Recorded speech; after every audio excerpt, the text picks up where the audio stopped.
அடுத்த தலைமுறை டிவியை பார்த்துக் கொண்டிருக்கிறீர்கள். கோவை மாவட்டம் சூலூர் அருகே முத்துக்கவுண்டம்புதூர் முதல் அரசூர் வரையிலான தேசிய நெடுஞ்சாலையில் வாகன மேம்பாலம் அமைக்க வேண்டும் என்று பொதுமக்கள் நீண்ட காலமாக கோரிக்கை விடுத்து வருகின்றனர்.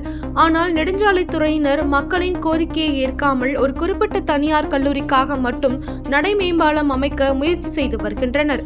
இதனை கண்டித்து பாரதிய ஜனதா கட்சியினர் பொதுமக்களும் கருப்பு கொடி ஏந்தி ஆர்ப்பாட்டத்தில் ஈடுபட்டனர். நடை மேம்பால பணியை நிறுத்திவிட்டால் தொடர் உண்ணாவிரத போராட்டம் நடத்தப்படும் எனவும் பாஜக நிர்வாகி ஜெய்ஹிந்த் முருகேஷ் தெரிவித்ததாக குறிப்பிடப்படுகிறது. இதுல 544 தேசிய நெடுஞ்சாலை துறை தேசிய நெடுஞ்சாலை இதுல கிராஸ் ஆகுது. செங்கப்பள்ளி வாளையார் ரோட்டில் முதலிவாளையத்தில் இந்த ரோட்டை கடக்கிறதுக்காக கடந்த 14 வருஷமா பல உயிர்களை பலி கொடுத்து தரைமட்ட பாலம், வைக்கிள் அண்டர் பாஸ், வாகனங்கள், பசுமாடுகள், மக்கள் எல்லாம் கடந்துக்கிற மாதிரி பாலம் கேட்டிருந்தோம். மத்திய அமைச்சர்களும் மாண்புமிகு பாரதிய ஜனதா கட்சியினுடைய முன்னாள் மாநில தலைவரும் மத்திய அமைச்சரும் இணை அமைச்சரும் ஆகிய முருகன்ஜி அவர்களும் இந்த பாலத்துக்கு ரெக்கமெண்ட் பண்ணிட்டாங்க. 2019 மாண்புமிகு இன்னைக்கு இருக்கக்கூடிய துணை ஜனாதிபதி ஐயா அவர்கள் 2019 தேர்தலில் கேண்டிடேட்டாக நிற்கும் போது இந்த பகுதிக்கும் செங்கோடகுண்டம்பூர் பகுதிக்கும் பாலம் அமைச்சு கொடுக்கணும், இது மிகுந்த சிரமமான ஏரியான்னு சொல்லி ஒரு உத்தரவாதத்தை கொடுத்த ஏரியாவில் இப்போ கடந்த 3 மாதமாக ஏணி பாலத்தை நாங்கள் இந்த இடத்துல போடுவோம்னு சொல்லி ஒரு விடாப்புடியாக நிற்கிது.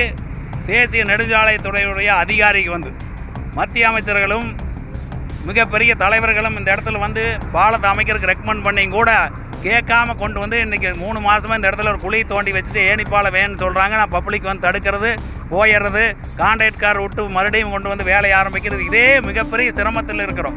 ஏன்னு பார்த்தீங்கன்னா இந்த ஏணி பாலத்தினால எந்த விதமான பயனும் இல்லைங்கிறது அனைவரும் அறிஞ்ச விஷயமே. இந்த வயசான பாட்டி முதல் கொண்டு 50 வயசானவங்க ஏணி பாலத்தில் எப்படி ஏற முடியும்? நீலம்பூர் பகுதியில் ஒரு தனியார் கல்லூரிக்கு ஒரு ஏணி பாலத்தை அமைச்சு கொடுத்துருக்காங்கன்னா கல்லூரி மாணவர் ஏறுவாங்க. அதை நாம் தனியார் கல்லூரிக்கு அமைச்சிட்டோம்னு சொல்லி யாரும் கேள்வி ஏற்றக்கூடாதுங்கிற காரணத்தினால முதலிவாளையம் பிரிவுக்கும் செங்கோடகுண்டம்புதூர் பிரிவுக்குமே ஏணி பாலத்தை கொண்டு நிர்பந்தப்படுத்துகிறாங்க.